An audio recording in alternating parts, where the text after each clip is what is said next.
The new channel.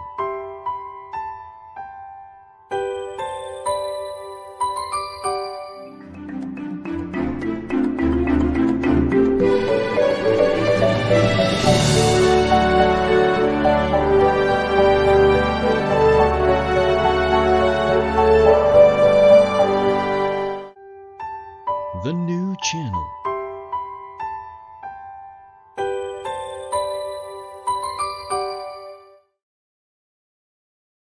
The views, opinions, and insights expressed in the following show are those of the hosts, producers, guests, and viewers.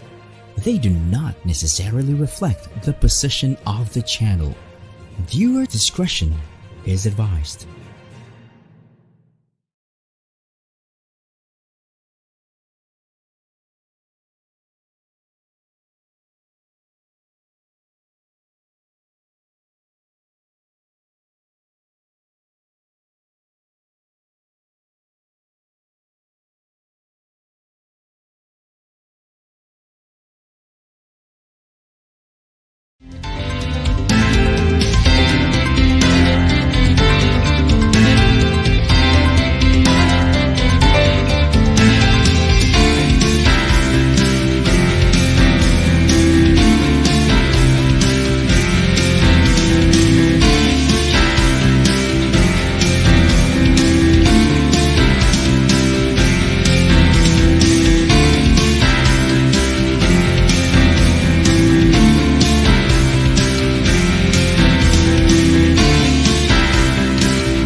'97, 2021. So what we did is to identify 5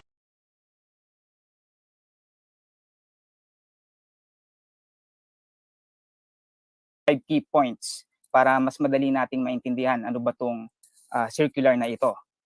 Point number 1, you earn, you pay tax. And it applies to anyone. So basically, kung meron kang income, kung meron kang earnings, most likely, an income is based on all flows of wealth. Yan. So tandaan po natin, wealth. Medyo importante yung term na yan. So for us, for you influencers and creators, the BAR has classified it into 3 kinds. Number 1, income from social media. So nandyan po yung income nyo from YouTube partnership program by the US, and then endorsements and sponsored posts. Sources, which is from marketing, pwedeng brand ambassadors kayo, you're co-creating product lines, and then you're selling multimedia and other business income. And the last but not the least, which is oftentimes neglected, is income received in kind. So ano po ba yung income received in kind? So for example, you are promoting a certain product and a certain manufacturer provided you those products to promote. If those products are owned by you afterwards, hindi nyo na siya kailangan isole, it's a form of income na binigay po sa inyo. So yun po ay taxable din. So please bear that in mind. Okay, point number 2. But are all earnings taxable? Yan. So you would like to know, taxable po ba? Hindi lahat ba ng kinikita po namin matatax po ba dito? So the answer is it depends. Okay. So first, we need to know what are the sources of income. For this, we have to divide two types of taxpayers. Now, in the RMC, sinabi po ni BAR na ang creators and influencers are considered self-employed, meaning hindi kayo salaried individuals, although you can both be self-employed and salaried individuals. But for purposes of knowing which sources of income is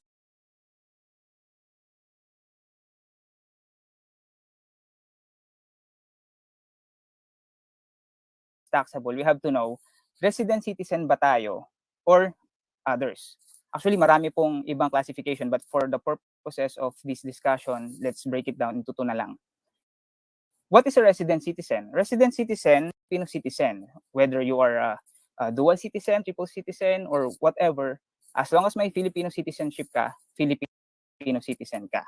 So if you're a resident citizen, your sources within the Philippines, as well as your sources outside the Philippines, will be taxed. Meaning, yung earnings mo sa Pilipinas and your earnings mo abroad, taxable. The others, that's all, OFWs, those are non-resident citizen. They are Filipinos, but they are residing abroad.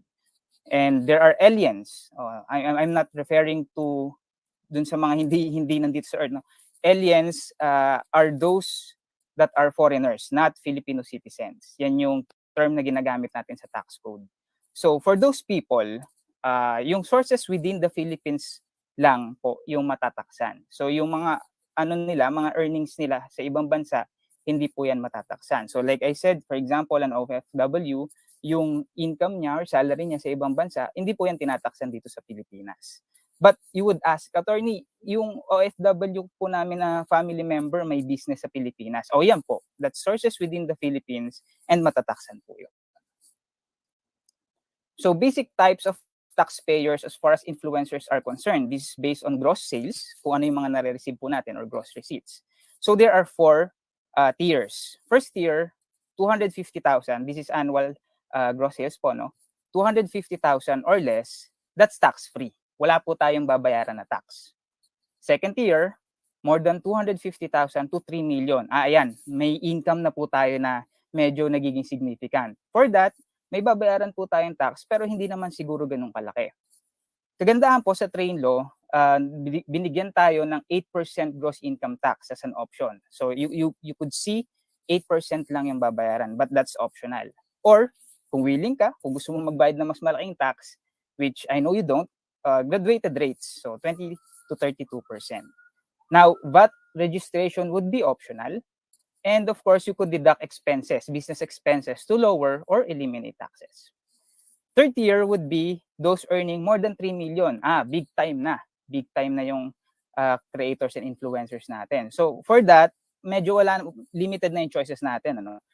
Ang tax rate natin would be graduated rates na lang. So that's between 20% or 35%. Hindi na natin pwedeng elect po yung 8% gross income tax. And then VAT is mandatory. So you have to make sure na pag na-breach nyo yung threshold na yan, kailangan natin na mag-register as VAT. But still, you could deduct expenses to lower or eliminate taxes. Then the last category would be the mixed income earners. So like I said before, if you are a salaried employee, you could also be a creator influencer or a self-employed individual. Paghahaluin mo lang po yung tax nyo for purposes of reporting and paying taxes. So how to compute? Okay? So ito po yung graduated rates natin. This one po, pre-provide yan sa train law. So you could see the higher the income, the higher the rate. That's what we call here as progressive tax rate. So for graduated rates, ito po yung basic formula. So you have a gross sales, you have expenses, like a cost of sales or service, and then expenses again, allowable deduction, you will arrive at your net taxable income. multiply mo po sa income tax rate na applicable sa'yo based dun sa table na pinakita ko kanina, then you will arrive with income tax payable. But you would note, meron dyan nakalagay, less tax credits. Ha? I'll discuss this later, but that's an important part, no? But yeah, for purposes of just showing the computation, ililess mo yung tax credits mo, then you will arrive at income tax due. And then another mode of deduction would be optional standard deduction. So it's just another option for you na pwede nating i-discuss later. For 8% gross income tax naman, wala na po yung expense. So hindi po tayo pwede mag-deduct ng expense. But the first 250,000 are still exempt. So from your gross sales, you will deduct the 250,000. Doon mo ma-arrive yung taxable income mo. Multiply by 8%, yun po yung income tax. Okay. So, is it tax avoidance or tax evasion? Yan, malaking question po yan. Tax avoidance is perfectly legal. Green yung nilagay natin dyan is like a stoplight. Green means go. If it's tax avoidance lang, go lang. Wala tayong problema dyan. Tax avoidance is the use of legal means to minimize taxes.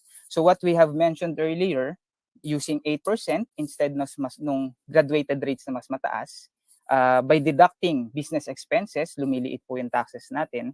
By using the optional standard deduction, lumiliit po yung taxes natin. Yan po ay modes of tax avoidance. On the other hand, meron naman tayong tinatawag na tax evasion. That is illegal. So it's red, so stop. Don't do that. It's illegal po. Why? It's the use of illegal means to escape taxes. It is a crime. So wag na wag po natin iisipin yan, tax evasion na yan. So, bawal na bawal po yan. Point number 3. Okay, I am taxable. How do I comply? Step 1, you register. Okay? So, as a self-employed individual, kailangan po natin mag-register kay BAR by paying first registration fee. That's 500 pesos annually. And you can do it either manually or you can use the online systems of BAR. There's the newbies reg by the BAR. There's an online registration and update system or ORUS, although this one is to be launched pa. And then there are other modes. Hindi po ito exclusive. There are other modes of registration with the BAR, which we'll be able to discuss later siguro.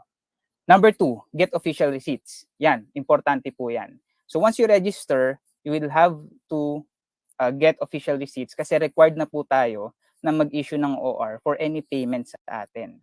So how could you get one? The easiest would be to go to the BAR, get a printed receipt. Si BAR po nagbibigay. But you can only use that within a year. So after a year, you have to register your own receipts. No? But you can register that from the beginning. Ang kagandahan po niyan, pag nag-register kayo ng own receipt, you can brand it. You can put your logo, you can ganda na po yung presentation ng official receipt if you're into that, no? And the number 3, post docs. What are the docs that should be posted? There's the ask for receipt. I think you're familiar with that. Certificate of registration and annual registration fee. So yan po, example lang yan ng certificate of registration and the ask receipt. Before, the ask receipt is orange, ngayon green na, pinalitan ng BIR.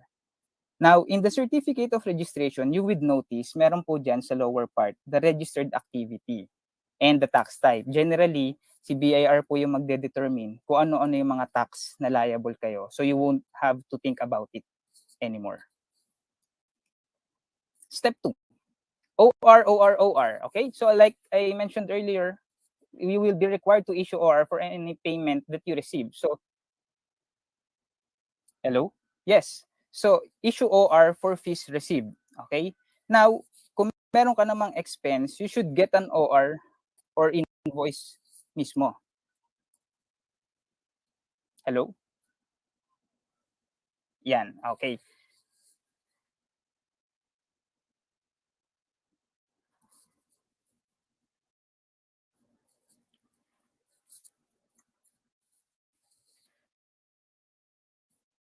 So, OR. Okay, balik tayo. Issue OR for payments received and get an OR or invoice for expenses. Pinagkaiba lang po ng OR and invoice. OR is for services, invoice is for goods. So if you pay for service, you should get an OR. If you pay for goods, you should get an invoice. Step 3, maintain and submit books of accounts. Ayan, medyo nagiging medyo complicated na po. Required tayo to maintain books of accounts. It could either be manual, ito po yung handwritten kung gusto nyo magsulat ng libro, or loose leaf. If you are like me na medyo tamad magsulat, loose leaf tayo. Pwede tayong gumamit ng isang computer program like Excel, dun kayo mag-type ng entries nyo, print nyo, gawin yung libro at the end of the year, submit kay BIR. And the number 3, computerized. Ito po yung medyo big time na, no? Computerized accounting system. Program na yung gamit nila, specifically for accounting. So you have those options too. Step 4, file tax returns. Yan.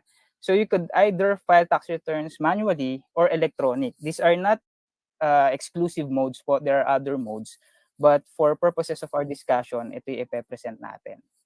Electronic, we have either EBIR forms or EFPS. EBIR forms po, isa yung program na galing kay BIR. Unfortunately, it only runs in Windows. So for those who are using Mac and Linux or other operating system, hindi po natin siya magagamit.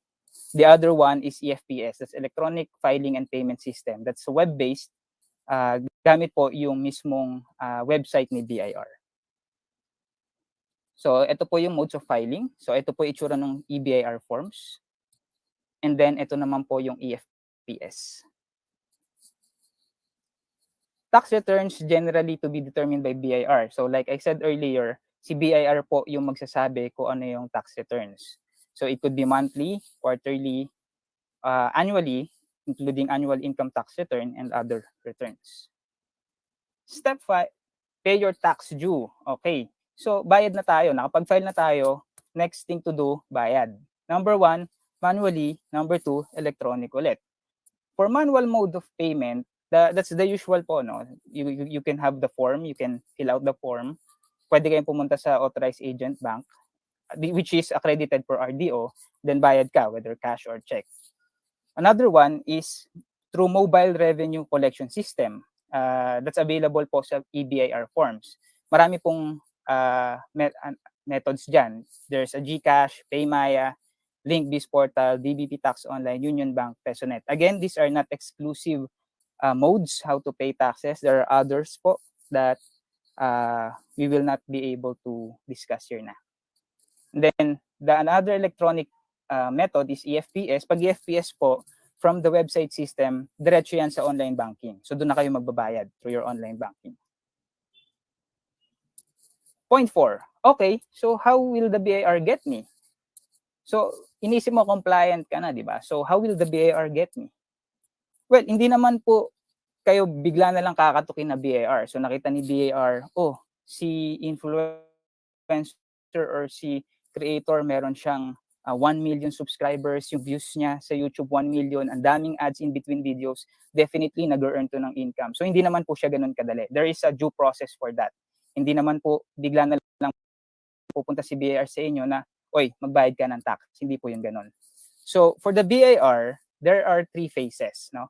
First is pre-assessment or investigation. Second is the actual audit and assessment process. And then third one would be the collection. So, let's discuss.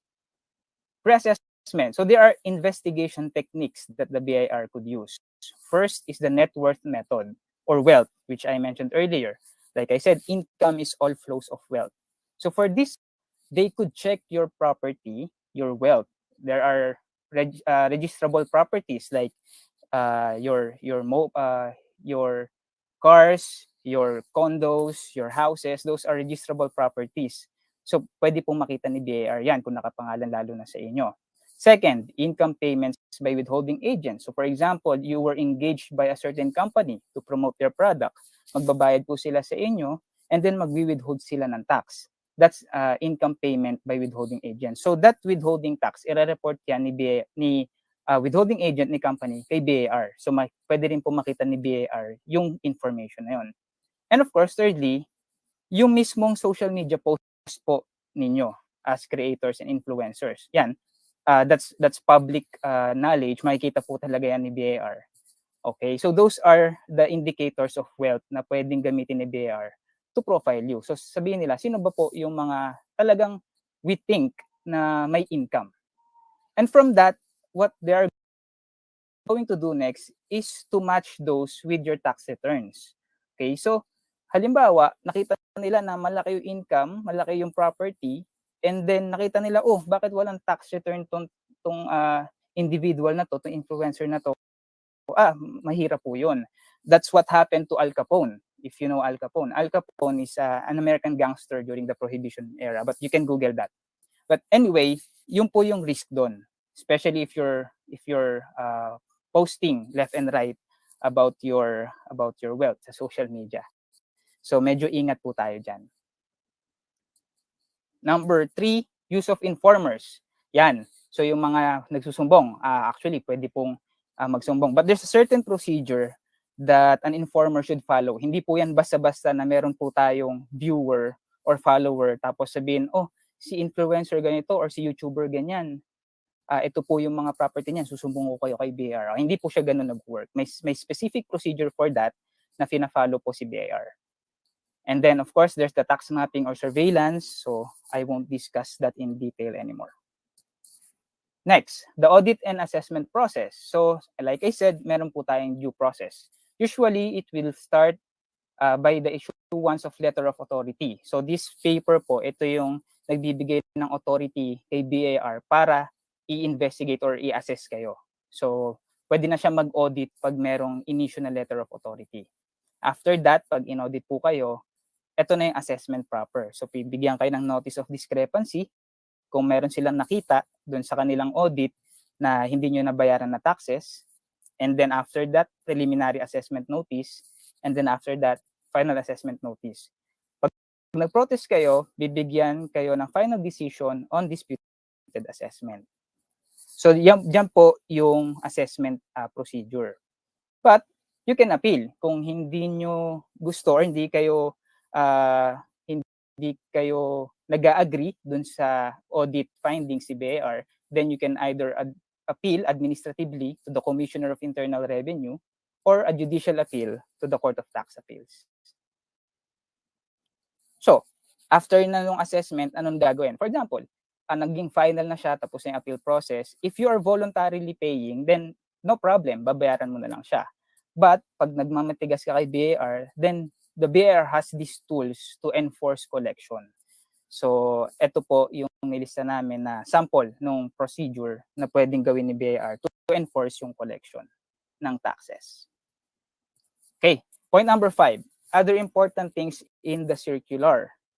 First, nabanggit ni Jim, no, yung tax treaty. Napaka-importante na tawag na exchange of information or EOI. So specifically, for example, sa US, the Philippines and the US has this tax treaty. What we call them as a tax treaty partner. With this partnership, pwede pong magpalitan ng information yung BIR ng Pilipinas and yung IRS. IRS is yung para siyang BIR ng US. That's the Internal Revenue Service. So pwede silang magpalitan ng information. So nabanggit po dun sa circular na that the BIR would like to use the tax treaty provision para makapag-obtain ng information kung sino po ba dapat yung mga taxable na creators and influencers. So that's EOI. Another thing about tax treaty is the benefits. So hindi naman po pwedeng tax treaty disadvantage lang. Of course, meron tayong advantage. So doon po papasok yung nilagay ni BIR sa circular. So one of the examples there is the US tax treaty. Pag nag-earn kayo from US, is subject to ni US sa withholding tax from earnings from US viewers lang, no? Generally, that's 24% tax on royalties. But if you could be able to avail the tax treaty benefit, bababa po yung tax natin ng 15%. So that's one of the benefits of the tax treaty. How? Basically, Google, update tax info sa AdSense and submit proof of residence. So doon po papasok yung tax residency certificate. This one is issued by the BIR. Okay, YouTube partnership program. There are generally two sources. First is US viewers. So from US viewers, as I mentioned, magwi-withhold po si Google ng earnings. So yung income nyo po, 54% or 15%. Yung taxes po na yon, tax credits po yon. So nabanggit ko kanina, sa computation po ng taxes natin, before yung tax due, may tax credit. So you can use the payments na ginawa nyo or winidhold ng US or ng Google sa inyo as reduction of your taxes. So for example, na-compute natin yung tax natin for this year, 100,000. And then, nag-withhold pala si Google sa atin ng 50,000. So instead na 100,000 yung babayaran natin dito, 50,000 na lang. Kasi yung 50,000, binayaran natin sa abroad. So that avoids double taxation. However, paano po kung non-US viewers? This one medyo tricky na po. We did a little research and we found out that Google may recognize income payments from other countries. So hindi we have to check this on a case-to-case basis, no? What do you mean by that? It means that baka hindi po nila ginagamit ang US company as the payer ng services. Hindi po sa US yung income but from other Google company kasi ang Google is worldwide. They have companies from around the world. So hindi lang US yan. Okay? So in that case, that country kung saan nag-ooperate yung Google na nagbabayad po ng earnings for non-US viewers might not be a tax treaty partner. So what does that mean? In that case, wala tayong EOI provision, probably walang withholding tax, and unfortunately, baka walang tax benefits. Okay? So will the BIR investigate? Yes. Sabi nila, BIR to conduct full-blown investigation. But like they said, they will only use EOI as the last resort. So, hindi naman natin kailangan mag-worry doon. And of course, lastly, ano po yung penalties? Okay? Penalties. No filed and paid taxes when required. Of course, there's penalty for tax evasion, may fine and imprisonment po dyan. May failure to issue receipts, may fine and imprisonment din po dyan. Late filed and paid taxes. Yan, nag-file ka nga, but kulang yung final mo or yung binayaran mo, pwedeng may deficiency tax due, pwedeng may surcharge, 25% or 50%, and of course, interests.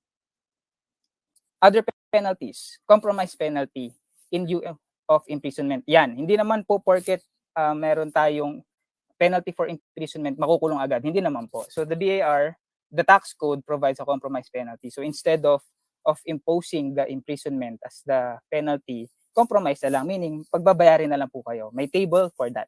But remember, no compromise in case of criminal fraud. Okay? And then there's a civil and criminal action for collection of taxes. And lastly, the BIR could suspend or close the business. Okay, so you're all set. I think that's about it. I hope you'd understand the general overview of the tax compliance rules specifically for influencers, no? So after this, there's a Q&A session, and that ends my discussion. Back to you, Jim. All right. Thank you, Attorney Leanyo. That was definitely very insightful in information. Grabe yung information that we got from your slides, no? I think I was just taking down notes, and to all the creators and influencers watching, very simple, no? When dinaanan ni Attorney Leanyo yung ano yung mga taxable, ano yung sources of income na taxable, basic types of taxpayer, paano mag-compute, paano mag-register, may paraan. Kumbaga, I think the main takeaway from that is madali lang naman, huwag tayo matakot kasi at the end of the day, responsibilidad nating mga mamamayan na magbayad ng buwis, diba? So, I hope that first part was able to cover the what's in the house, as I have said earlier, no? Dinitel ni Attorney Leanyo. But you know, to all our members in CICP, don't worry, we'll be sharing the slides in our Viber group, via email, even on our close groups. To those who are not members of CICP yet, baka naman kailangan nyo kami. No, I mean, kidding aside, baka this is a very good time for you also to join the council so that you are also informed and guided. Again, pretty much yung pinagdaanan natin kanina, it clearly tells us how that it's simple, very straightforward, how to register, how to be compliant, and then you know, kailangan lang natin talagang bigyan pansin at gawin as soon as possible, lalo na yung mga hindi pa naka-register. Okay? So pag nag-register kayo, sama nyo na rin yung mag-register for the 2022 elections, ha?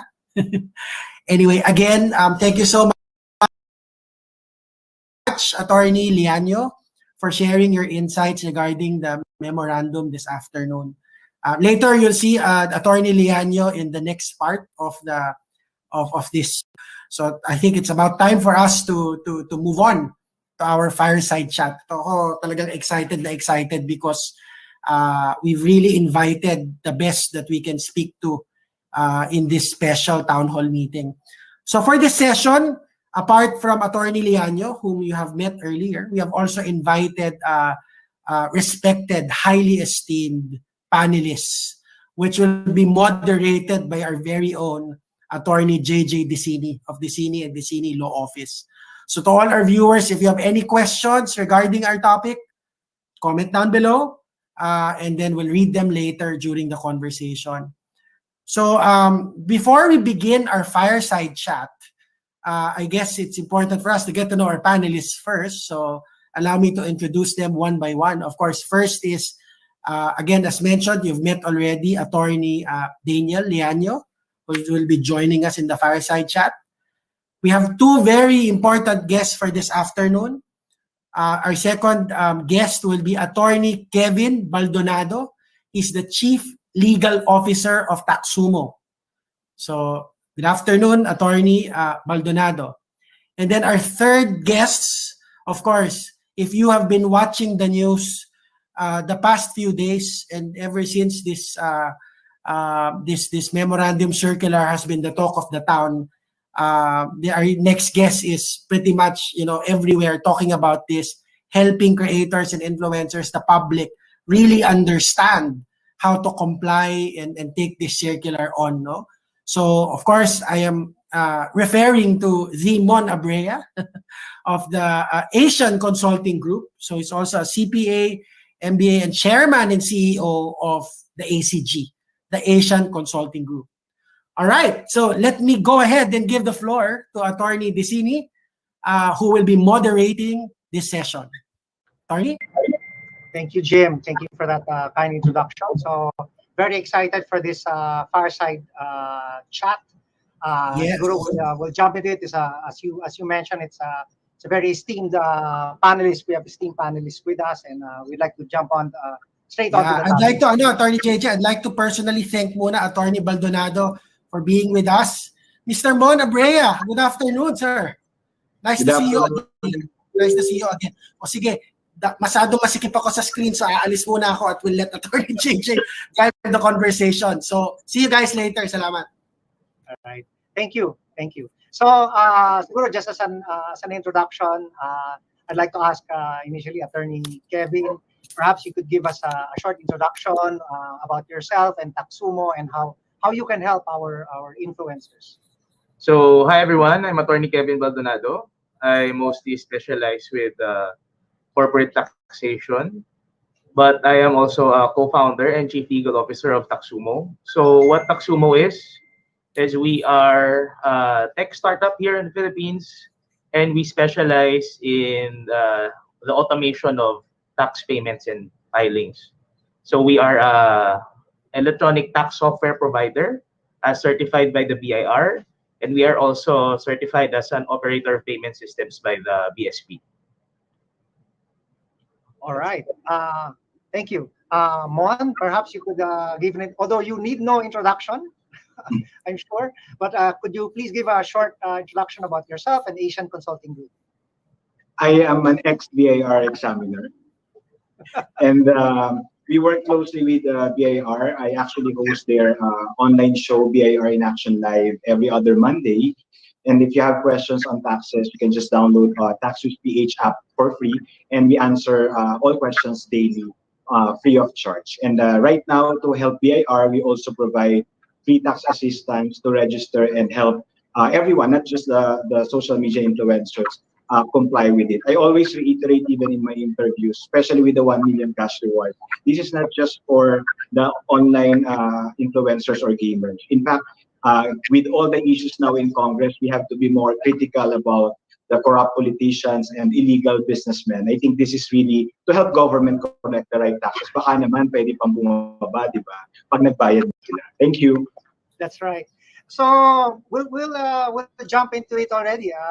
So as mentioned by Attorney Daniel earlier, the circular says that the BIR will undertake a full-blown investigation, and they outline some of the ways. Since na-mention mo na rin Mon about the informants, how does that work? How can an informant help? For example, in a situation involving an influencer. If the Actually, BIR yeah, I would just like to give credit to Attorney Daniel. No, I really don't like lawyers when they give lectures, but Attorney Daniel did a wonderful job. Thank you for that. Very clear. Kung ako student mo, feeling ko perfect ko yung quiz kasi napakalinaw ng explanation. But regarding the 1 million cash reward, sinabi din ni Attorney Daniel, no, hindi po siya itag nyo lang ako magkaka 1 million kayo. You need to submit, you need to present yourself, make physical appearance before the prosecution office of the BIR to make that sworn declaration or affidavit na meron kang confidential information. That in itself actually will constrain the public. Kasi kapag sinumbong niyo yung mga YouTubers na pinost nila yung bahay nila, hindi na siya confidential information. Para lang dun sa mga inggit na inggit sa mga sikat na YouTubers, sorry, hindi kayo magka-qualify dun sa 1 million cash reward because it has to be confidential. Example, yung barangay chairman nyo, yung mayor or congressman na may mansyon, hindi nakadeklara sa SALN, kahit picturean mo lang yun, if that will lead to an investigation and collection, jackpot ka, meron kang maximum na 1 million. But you have to go through the process. Siguro ito na lang, parang simple. You have to make that sworn declaration or affidavit as the first step. As long as you are not BIR or former BIR or kamag-anak up to 6th degree, or you did not get it from your being government employee, you are qualified. But the substantial evidence has to be there. Meaning, may mapapala si BIR to do their investigation. In short, hindi ka tatawagin sa korte, hindi ka hihinga ng maraming dokumento. Tip lang, that substantial evidence, whether certificate of registration, lease agreement, or a sales contract, or peking resibo, diba? Yung mga ganon, or a screenshot of a transaction very significant na gamit ni BIR, then they will take care of the investigation kung makarating sa korte. But once na nakolekta, that's the only time you will get the 10% of the actual collection, including penalties, or 1 million, whichever is lower. Kasi maximum yung 1 million, take note, may 10% final withholding tax. That's it. So 900 ang neto. Yes po. All right. Marketing yung 1 million, meron pong 10% na tax. Gumagano si Attorney Daniel, dapat in-reiterate mo yun. Malaki po yung tax, 10%, pero final withholding naman. I think, buti nga na-mention mo about yung lecture ni Attorney Daniel. Maybe malinaw pa siya mag-explain kasi he's longer as a CPA than a lawyer. So maybe the longer he's a lawyer, yung style mag-iiba, I don't know. Actually, good job, Attorney Daniel. Actually, I want to push a little bit more na mention na rin, and maybe I'll ask this to Attorney Kevin or Attorney Daniel. I think ang mga anxiety ng ating mga influencers is that, ako, nag-house tour sila. You know, nagpakita ng kotse, nagpakita ng assets. Is that something na pwedeng gamitin against them? Ano sa tingin nyo?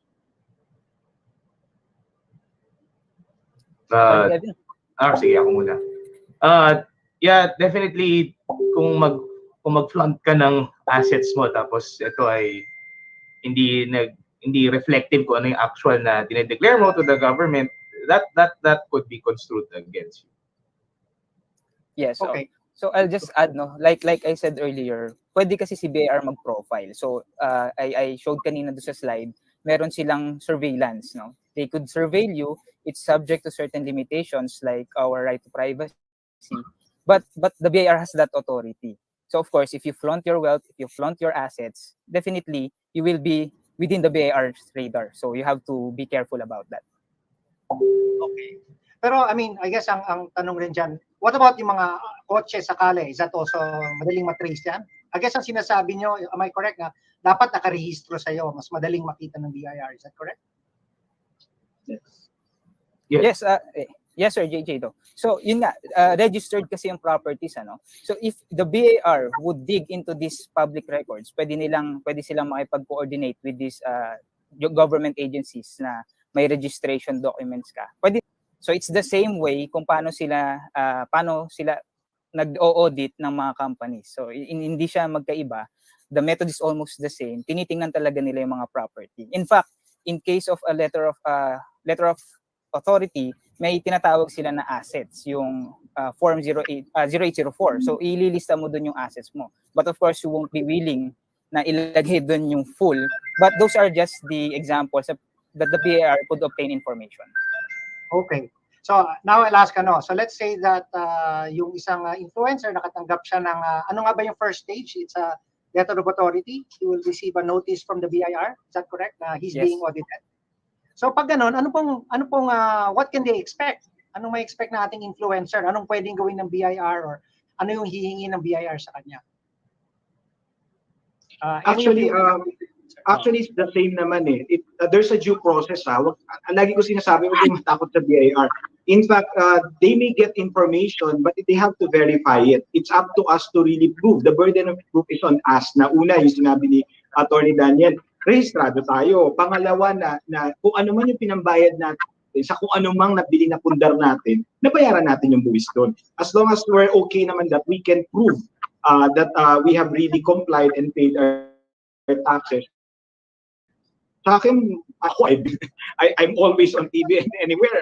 Di sana ako una inimbestigahan ng BIR. So I think compliance is key. Rather than scaring ourselves, let's get to know this webinar. Definitely should help all of you na, oops, di ba pala ako registered? Oops, kailangan ko palang i-declare yung sa Google. Oops, may tax credit pala. Oops, kailangan pala ng documentation. Because at the end of the day, they will just ask for the document. If we can provide it, no matter how long the list is, then there's nothing to worry. Right. So I guess I'll ask Attorney Kevin. Taxumo is, as far as I understand it, it's an online service. Meron kayong offline services rin. Yes. How do you simplify? How does Taxumo simplify this process for influencers? So we simplify it by using tech. So we automate a lot of stuff. Actually, halos lahat ng processes namin automated pagdating dun sa tax filing and payment. Ang nangyayari na lang is, ang kailangan na lang gawin nung taxpayer, assuming na registered na siya, so kumbaga ang ayusin niya na lang is yung filing and payment of taxes, is i-input niya na lang yung income and expense niya sa amin through the platform. And then, after nun, kapag kuwari, sabihin natin, time na to pay the tax, nandun na sa gilid, nakikita mo yung real-time na tax calculator namin. So, kada input mo ng income mo or expense, nag-a-adjust yung figure. So, hindi ka nagugulat kung magkano yung kailangan mong bayaran na tax. Kasi, sa experience namin, nakausap namin yung mga clients namin before they joined us, was nagugulat sila kasi tatawag na lang yung accountant nila sa gabi, tapos biglang, uy, kailangan mo magbayad ng 25,000 bukas. Eh, kung hindi mo na budget ng maayos yung pera mo, tax bill shock ka, yung tawag namin. So with the real-time tax calculator, we prevent that from happening. So you can make sure na may savings ka for the time that you need to pay the tax that you need to pay. Yeah. Okay. I have two minor questions. Kayo na bahala sinong gusto sumagot. The first question is, di ba, I think under 250,000, if you earn less than 250,000 a year, you don't have to pay tax. Right? Income tax only. Income tax, correct. Income tax. Pero if you are hired as an influencer, you have to issue an OR even though your income is less than 250. Parang Yes. hindi mo na kailangan magbayad ng tax, di ba? So parang Attorney JJ. Go ahead. Attorney JJ sa train law, starting at 100 pesos, resibo is required. So unless it's taho, squid ball, or fish ball, you don't need or jeep, you don't need resibo. But 100 pesos and up required a resibo. If you are VATable or VAT registered, 1,000 pesos, kailangan kompleto yung detalye ng invoice or VAT receipt. You know, there are a lot of companies na nagiging problema nila pag in-audit, binabaliktad lahat ng mga, dinidisallow lahat ng mga expenses nila kasi napaka-unmindful nila. Basta nakuha yung POS receipt or yung resibo, pangalan lang, o kaya yung Magic C. Pag familiar kayo doon, di ba? Pag nag-issue na resibo, C yung nilalagay. Sino ba si C? Ayun, hindi pwede yun. Kailangan nakalagay talaga yung pangalan nung taxpayer, yung team, yung business, line of business and business address. So it's important to issue a receipt regardless of whether below 250,000 or not. Sige. Maybe this next question, tanong ko kay Attorney Daniel. Madaming mga influencer na ang kinikita nila XD. So bibigyan sila ng product o bibigyan sila ng gift. Sabi mo kasi earlier na ano yan, parang flow of wealth. So kailangan nila magbayad ng buwis. Ang tanong kasi doon, paano nila malalaman kung magkano yung ibabayad nila ng buwis for that gift? Yes, good question, Attorney JJ, no? So specific yan dun sa circular na nilabas ni BAR. Nakalagay doon, fair market value. So for any income received in kind, ang kailangan i-declare ni influencer or ni taxpayer is fair market value. So paano natin malalaman yung fair market value? Usually, yun yung selling price. That's the best starting point. Kung magkano ba yung value ng product na na-receive mo sa market. So kaya nga fair market value. So by that, you can determine kung magkano yung income na na-receive mo from that transaction. All right. Actually, may question tayo from our event page earlier today.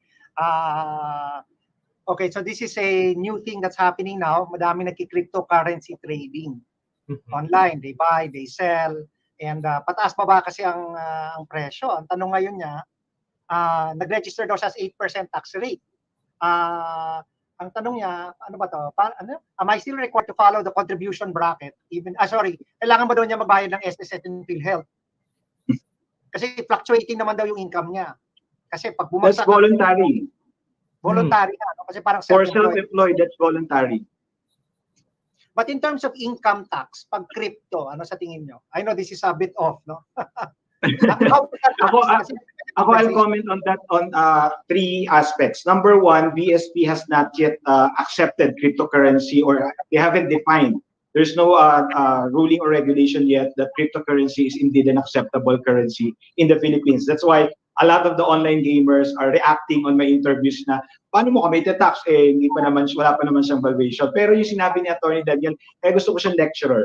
Yung sinabi ni Attorney Daniel, kasi the flow of wealth kapag alam mo, kahit ano pa yan, virtual gift, diamonds, gems, or cryptocurrency, but the moment na tinrate mo siya, o nakabili ka ng bahay, o dineposit mo sa bangko, or bumili ka ng sasakyan, then clearly, BIR will have an evidence or basis to tax you. Paano kung nasa in-between pa, mga e-wallet to e-wallet? That will be a challenge for BIR because in the absence of BSP ruling and technology to really monitor that, that's for BIR to respond, di ba? How they will really assess that. Pero the moment na napakinabangan mo siya, naging bahay, naging kotse,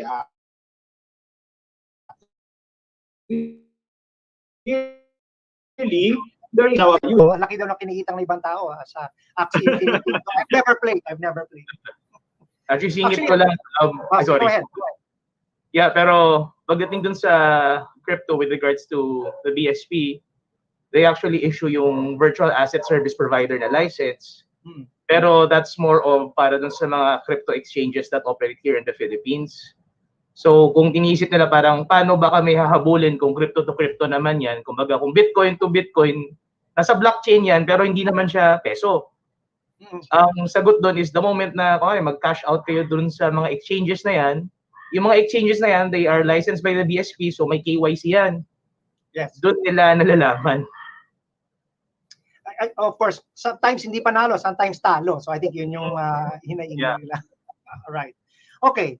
So maybe just as a final final question for each of you, if you could just and we'll start with Attorney Kevin siguro, no? Parang do you have any final tips for our influencers as they deal with this, these regulations and the BIR memo circular? Yeah, I would recommend na since kumbaga desidido ka naman maging influencer, you do it legitimately. So you register, you go through the process, you pay the taxes that you need to pay. Ang goal naman namin dito sa Taxumo is to help you focus on your business. So kumbaga you can leave the tax filing to us, the tax payment to us, income and expense lang doon, kami na bahala. Focus ka na lang doon sa nagpapasa sa'yo at saka na yung hanap buhay mo, which is yung being an influencer, a content creator. That's it. Thank you. Thank you. Mon? Sa akin, wag tayo masyadong assuming na habulin tayo ni BIR.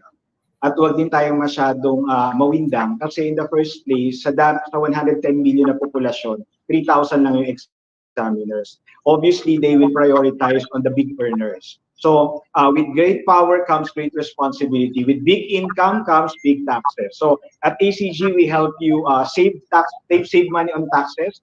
Legally, we provide not just advisory but really free assistance to encourage talaga self-employed professionals now, this online sellers, gamers, or influencers. Huwag kayong matakot.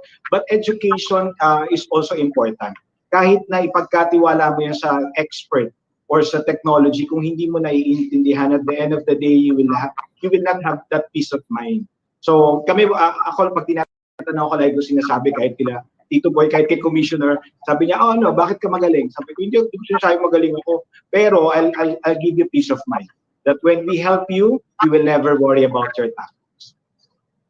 All right, thank you. Attorney Daniel? Sa akin, well, sabi na ni Attorney Kevin and Mon lahat, no? But I'll just like to add, wag tayo matakot. So it's tax compliance, it's basic part of life, especially us na nag-earn from one way or another. Hindi naman siya ganun kahirap. So you'll just have to have help, and like Mon said, education, proper education. And BAR, hindi natin sila kalaban. It's part of the government. We're all citizens here. Of course, we are promoting responsible citizenship, and part of that is paying taxes, tax compliance. All right, that wraps up our fireside chat. I'd like to thank my panelists today. Thank you for all the insights and the information that you've given to all the viewers today. So let me go ahead and give the floor back to Jim. Jim? All right. Thank you so much, Mon, Attorney Kevin, Attorney Daniel, and syempre, Attorney JJ. That was indeed a very insightful conversation. Clearly, it did not disappoint. Maraming salamat to all our guests and to Attorney JJ. I think, again, I'm not a creator nor an influencer myself, but I definitely learned a lot. And I hope all our viewers learned also, no? Especially those who are in this industry. I mean, particularly creators and influencers. CICP is here to help. Taxumo is here to help. ACG is here to help. So, again, I think that's what's clear, no? If you need help and guidance on this, then help is available. And then I guess that's one of the things that to all our members being part of CICP is all about. Also to all our viewers, especially to our creators and influencers out there who want consultation, right? So we have some limited CICP offers that you guys can use as members post this event. So if you're not a member yet, join na. If you are a member, take note of the following. So dahil malakas tayo sa Taxumo at saka sa ACG, Taxumo is offering 1 month free use of their platform for all CICP members. No prior purchase required. Again, Taxumo is offering 1 month free use of their platform for all our members in CICP. No prior purchase required. For ACG, for Asian Consulting Group, they're offering free consultation and tax assistance and has a special discount for services just for CICP members. Again, free consultation and tax assistance. So there, I mean, again, I think coming from the conversation, ganda na sinabi ni Mon, huwag ma-assuming, huwag mawindang. Sabi din ni Attorney Daniel, huwag matakot, right? I mean, I think if you have read the press statement that CICP released a few days ago, or a week ago, I think if you look at what's going on right now, one, it's our responsibility as citizens to pay our taxes. Tama naman yun. Karapatan natin yun bilang mga mamamayan, right? All fairness naman to BIR, trabaho naman ho nila talaga na maging creative in terms of generating tax income. Siyempre, diyan nakasandal ang buhay ng ating bayan, 'di ba? Sa buwis na binabayad natin. I think what we are really trying to say as CICP representing our creators and influencers and then we're already initiating conversations with BIR to continue raising awareness and understanding of this. So that's why we had this session. Usually it takes us a month to mount events like this, and I thank Republic Group of Companies and some of the members of the board for making this happen. Breakthrough ito sa pagmamount namin ng event. In less than a week, we were able to put this together. But so continue raising awareness and understanding, introduce mechanisms that will ease the burden of tax compliance. and most importantly, for this dialogue to continue, because we need to continue understanding how to comply, why we pay our, as creators and influencers, why we have to pay our taxes. So kailangan tuloy-tuloy ang pag-uusap ukol dito, no? I think given this conversation and the free consultation and tax assistance of ACG and Taxumo for all our members, this is our way of helping you guys out na din. So be sure to avail of them. We'll be posting those offers, limited offers across all our social media channels. So stay tuned. So there, that wraps up our town hall for today, brought to you by, of course, the Creator and Influencer Council of the Philippines. We hope that you were able to shed some light on the BIR memorandum, and we hope that you will apply all these learnings as well. So I would like to give a shout out to all our viewers. I think we were able to hit more than 100 viewers. Thank you for being with us and always supporting CICP. To our non-members, please join and then share the same space where we all learn, we tackle important issues like this and empower each other for this industry. Again, thank you very much. This has been your host, Pres Jim Guzman, saying take care, stay safe, and see you po on our next one. Good evening, everyone. Mabuhay kayong lahat.